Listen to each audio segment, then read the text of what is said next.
প্রতিরক্ষা খাতে বিশাল budget pass, বিপুল অস্ত্র কিনছে বাংলাদেশ। ও মাই গড! তাহলে কি আবারও আমাদের ভারত সরকারের কান্নাকাটি শুরু হয়ে গেল? এখন তো অনেকেই বলছেন যে ভারত তো সামরিক শক্তিতে কত এগিয়ে বাংলাদেশের থেকে, আয়তনও কত বড়। বাংলাদেশ কি নাকি অস্ত্র কিনছে, ভারত সরকার এই নিয়ে কেন মাথা ঘামাতে যাবে? ভিউয়ার্সগণ, আজকে বিস্তারিত সেটাই জানবো যে বাংলাদেশ কি এমন অস্ত্র কিনছে যার কারণে ভারতের কান্নাকাটি শুরু হয়ে গিয়েছে। সেই অস্ত্রগুলো কতটা পাওয়ারফুল, কোন দেশ থেকে ক্রয় করছে, অস্ত্রগুলোর নাম কি? হ্যাঁ ভিউয়ার্সগণ, আজকে বিস্তারিত ইন ডিটেলস সেটাই জানবো যে এই অস্ত্রগুলো দ্বারা আসলে কি ভারতের কান্নাকাটি শুরু হওয়ার মতো কিছু হবে নাকি না।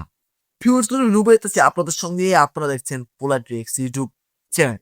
ভিউয়ার্সগণ, আজকে আমি সায়েন্স ভিডিও ইউটিউব চ্যানেলে কিন্তু খুবই গুরুত্বপূর্ণ, খুবই ইন্টারেস্টিং একটা নিউজের উপর রিয়েকশন দিতে যাচ্ছি। যে নিউজটার উপর রিয়েকশন দিতে যাচ্ছি, নিউজটার শিরোনামটা হচ্ছে প্রতিরক্ষা খাতে বিশাল বাজেট পাস, বিপুল অস্ত্র কিনছে বাংলাদেশ। হ্যাঁ ভিউয়ার্সগণ, তাহলে চলুন আপনাদের সঙ্গে একসঙ্গে মিলে সম্পূর্ণ নিউজ ভিডিওটা দেখে বিস্তারিত বিষয়টা জেনে আসি যে কি এমন অস্ত্র কিনছে বাংলাদেশ। Let's get started. বন্ধুরা, এই বছর বাংলাদেশের সামরিক খাতে ব্যাপক হারে বিনিয়োগ করা হচ্ছে। প্রায় 1593 কোটি টাকা সামরিক বাজেট বৃদ্ধি করা হয়েছে। গত বছর ডক্টর ইউনূসের সময় বাংলাদেশের সামরিক বাজেট ছিল 40,502 কোটি টাকা, কিন্তু এই বছর সেটাকে বাড়িয়ে করা হয়েছে 42,291 কোটি টাকা। বর্তমানে বিএনপি সরকার সামরিক খাতে কেন এত বেশি অর্থ বাড়িয়েছে এবং এই বাড়তি অর্থ দিয়ে বাংলাদেশের পক্ষে কি কি ক্রয় করা সম্ভব হবে এবং বাংলাদেশের সামরিক বাজেট বাড়ানোর ফলে ভারত কেন দুশ্চিন্তায় ভুগছে এবং নরেন্দ্র মোদী কেন জরুরি মিটিং ডেকেছে সে বিষয়ে বিস্তারিত আলোচনা করা হবে সায়েন্স বিডির আজকের ভিডিওটিতে। তাই আজকের এই ভিডিওটি অনেক বেশি গুরুত্বপূর্ণ এবং ইনফরমেটিভ হতে চলেছে, তাই ভিডিওটি মনোযোগ সহকারে একদম শেষ পর্যন্ত দেখতে থাকুন। তো চলুন শুরু করা যাক। বন্ধুরা, বর্তমানে ভারতের সঙ্গে বাংলাদেশের সীমান্ত উত্তেজনা ব্যাপক হারে বৃদ্ধি পেয়েছে। যে কোনো সময় ভারতের সঙ্গে বড় ধরনের সংঘাতে জড়াতে পারে বাংলাদেশ, এমন একটা যুদ্ধ অবস্থা তৈরি হয়ে গেছে সীমান্ত এলাকায়। এই পরিস্থিতিতে বাংলাদেশের সামরিক বাজেট বৃদ্ধি করার খুবই প্রয়োজন ছিল। আর এসব দিকে বিবেচনা করে বর্তমান তারেক সরকার এক ধাপে বাংলাদেশের সামরিক বাজেট বাড়িয়েছে প্রায় 1593 কোটি টাকা, এবং সামরিক বাজেট এত বেশি বাড়ানোর ফলে বাংলাদেশ বেশ কিছু অ্যাডভান্টেজ পাবে। প্রথমত, নতুন আরও অস্ত্র ক্রয় করা হবে, বিশেষ করে ফাইটার জেট। আপনারা হয়তো জানেন যে বর্তমানে বাংলাদেশ বিমান বাহিনীর অবস্থা কিন্তু খুবই খারাপ। ভারত তো দূরের কথা, এমনকি মিয়ানমারের সাথে যুদ্ধ করার মতো সক্ষমতা নেই বর্তমানে বাংলাদেশ বিমান বাহিনীর। নেই কোনো আধুনিক ফাইটার জেট, নেই কোনো আধুনিক আকাশ প্রতিরক্ষা ব্যবস্থা, নেই কোনো আধুনিক মিসাইল। সব কিছু মিলিয়ে বর্তমানে এক করুণ অবস্থার মধ্যে রয়েছে বাংলাদেশ বিমান বাহিনী। বিমান বাহিনীর বাংলার আকাশ রাখিব মুক্ত এই স্লোগানটি যেন এখন এক ফাঁকা বুলিতে পরিণত হয়েছে। বাংলাদেশ এখনও সেই আদিম যুগের F7 BGI মডেলের ফাইটার জেটগুলো ব্যবহার করে, যেগুলোর ডিজাইন 60-এর দশকের।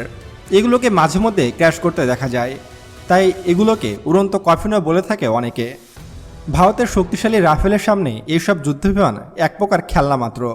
গত 16 বছর ধরে শেখ হাসিনা সরকার বাংলাদেশ বিমান বাহিনীর কোনো উন্নয়নই করেনি, কিনেনি কোনো নতুন ফাইটার জেট, কিনা হয়নি কোনো শক্তিশালী আকাশ প্রতিরক্ষা ব্যবস্থা।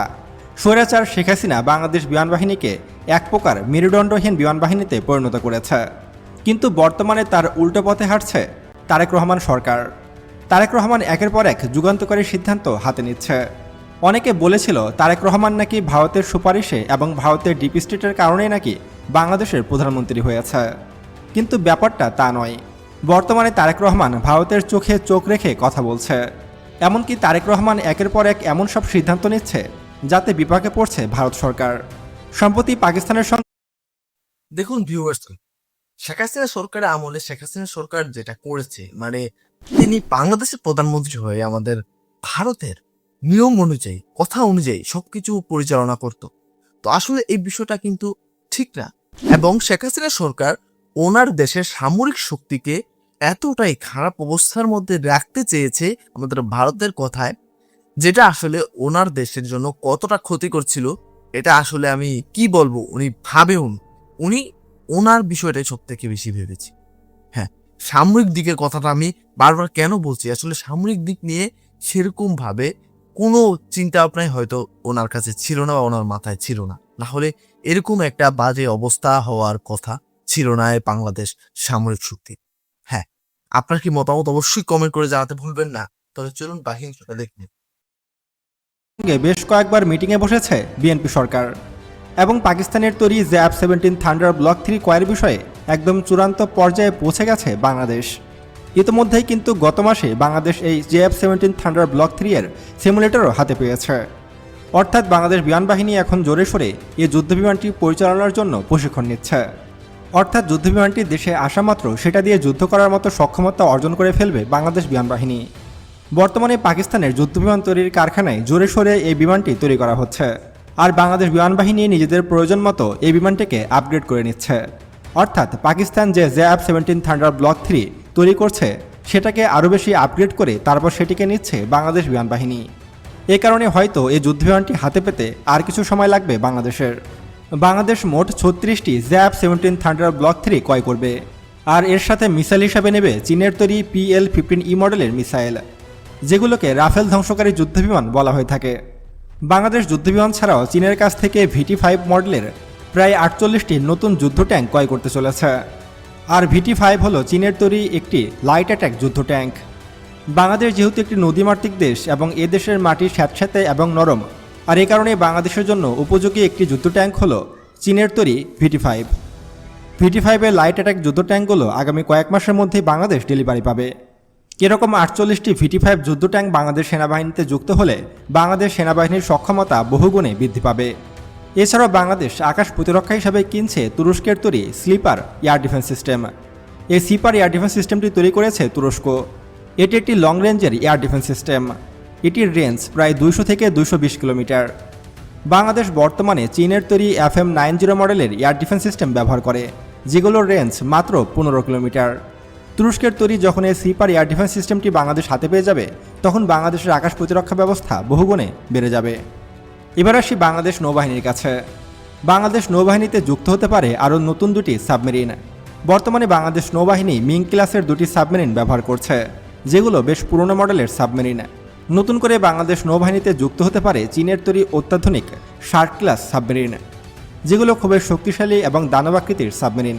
এগুলো ছাড়াও আরও অত্যাধুনিক সব অস্ত্র ক্রয় করবে বাংলাদেশ সামরিক বাহিনী। সে সম্পর্কে আমি পরবর্তীতে আরেকটি বিস্তারিত ভিডিও তৈরি করব। তো আজকে এ পর্যন্তই। আল্লাহ হাফেজ। তো ভিউয়ার্স কোন সম্পূর্ণ নিউজ ভিডিওটা তো আপনারা দেখতেই পেলেন। আশা করি আপনারা বিস্তারিত সবকিছুই বুঝতে পেরেছেন। তো ভিউয়ার্স কোন সম্পূর্ণ ভিডিওটা দেখে আমি যতটুকু বুঝতে পারলাম, আসলে আমাদের ভারত সরকারের টেনশনের কারণ এখানে রয়েছে। আর এই কথাটা আমি কেন বললাম সেটাও আপনাদেরকে বলছি। দেখুন, বাংলাদেশের বিমান বাহিনীর বর্তমান যে অবস্থা, খুবই বাজে একটা অবস্থা। ঠিক আছে, এই বাজে অবস্থাটাকে পুরো রিকভার করতে বাংলাদেশ নতুন যুদ্ধ বিমান ক্রয় করছে পাকিস্তানের কাছ থেকে। সেটা বুঝতে পারছে? এটা হচ্ছে প্রথম কথা। মানে বাংলাদেশের আকাশে পাওয়ারফুল যুদ্ধ বিমান থাকা মানে আমাদের ভারত ভবিষ্যতে যদি কখনো বাংলাদেশের সাথে কোনো কিছু করতে চায়, সেখানে ঠিকঠাকভাবে কিছু করতে পারবে না। তারপরে বিষয়টাতে আসছে, বাংলাদেশ যুদ্ধ ট্যাঙ্ক কিনছে। ঠিক আছে, এই বিষয়টাকে আমি একটা সাইডে রাখছি। এখন আসছি এয়ার ডিফেন্স সিস্টেমের কাছে। এয়ার ডিফেন্স সিস্টেম ক্রয় করছে বাংলাদেশের কাছে, সেরকম পাওয়ারফুল লং রেঞ্জের এয়ার ডিফেন্স সিস্টেম নেই। কিন্তু রিসেন্টলি এসে বাংলাদেশ তুরস্কের কাছ থেকে সেগুলো ক্রয় করার চুক্তি করবে বা ক্রয় করবে। ঠিক আছে, তো বাংলাদেশের কাছে যদি এয়ার ডিফেন্স সিস্টেম চলে আসে, তাহলে বিষয়টা বুঝতে পারছেন বাংলাদেশের আকাশ কতটা নিরাপদ হয়ে যাবে। ঠিক আছে, এখন আমাদের ভারত যেভাবে বাংলাদেশকে নিয়ে চিন্তা ভাবনা করছে যে বাংলাদেশের কাছে এটা নেই, বাংলাদেশ যদি বেশি বাড়াবাড়ি করে এটা করতে পারবো ওটা করতে পারবো, কিন্তু ভবিষ্যতে আর সেটা সম্ভব হবে না। ঠিক আছে, আর একটা কথা আপনাদেরকে বলছি, ভবিষ্যতে যে ভারত বাংলাদেশের মধ্যে সমস্যা হোক, বিশ্বাস করুন এটা আমি কখনোই চাই না। আমি অলওয়েজ চাই বাংলাদেশের সাথে ভারতের সম্পর্ক অনেক বেশি ভালো হোক। তো রিসেন্টলি যে অবস্থাগুলো, সেই অবস্থাগুলো বিবেচনা করে কিন্তু অনেক কথা বলতে হয়। তারপরে বিষয়টাতে আসছি সাবমেরিনের কাছে। দেখুন, বাংলাদেশের কাছে যে সাবমেরিনগুলো রয়েছে সেগুলো যে খুব বেশি দুর্বল সেরকমটা না, কিন্তু রিসেন্টলি এসে যদি আবার পাওয়ারফুল কিছু সাবমেরিন যুক্ত হয় তাহলে কিন্তু মন্দ হয় না। ঠিক আছে, বাংলাদেশের নৌবাহিনী আরো বেশি পাওয়ারফুল হবে। সমুদ্রের তলদেশে থেকেও তারা তাদের দেশটাকে নিরাপদ রাখতে পারবে, সমুদ্র সীমাটাকে নিরাপদ রাখতে পারবে। তো সব মিলিয়ে কিন্তু বোঝাই যাচ্ছে যে বাংলাদেশ রিসেন্টলি এসে খুব আপগ্রেড হচ্ছে এবং তারা সত্যি আমাদের ভারতের টেনশনের কারণ রয়েছে। তবে ভারতের সাথে যদি বাংলাদেশের বন্ধুত্বপূর্ণ সম্পর্ক থাকে, ঠিক আছে, তাহলে কিন্তু এখানে টেনশনের কোনো কারণ নেই। আর আমার বন্ধু পাওয়ারফুল হচ্ছে হোক, এটা তো আমারই ভালো, আমার উপরে আমার বন্ধু আসবে।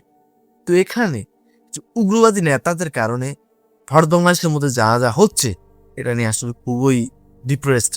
হ্যাঁ, খুবই খারাপ লাগে এগুলো বলতে গিয়ে। তো ভিউয়ার্স, এই ছিল বিস্তারিত। তো আজকে সম্পূর্ণ রিয়েকশন ভিডিওটা কেমন লেগেছে আপনাদের কাছে অবশ্যই কমেন্ট করে জানাতে ভুলবেন না। যদি ভালো লেগে থাকে আপনারা চাইলে আমার ইউটিউব চ্যানেলটা সাবস্ক্রাইব করতে পারেন, ভিডিওতে লাইক করতে পারেন। তাহলে বিদায় নিচ্ছি, এখানে দেখা হবে পরবর্তী কোনো একটা ভিডিওতে। ততক্ষণ পর্যন্ত সকালে ভালো থাকবেন, সুস্থ থাকবেন। আল্লাহ হাফেজ।